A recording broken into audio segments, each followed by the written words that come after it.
da arvadıdır. Bəli. Bunlar axı, bunlar 32 qardaşla 22 bacı. Bəli. 32 qardaş, 22 bacı. Baba insan o bile zayman eləyəməz. And olanlar nənəsi özü deyərdi. Nənəsi deyərdi elə bala, əlim boşa çıxardı, doğardım.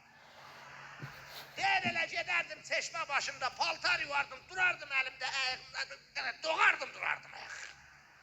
Gedərdim, qap yuvardım, durardım ayaq, doğardım, durardım ayaq.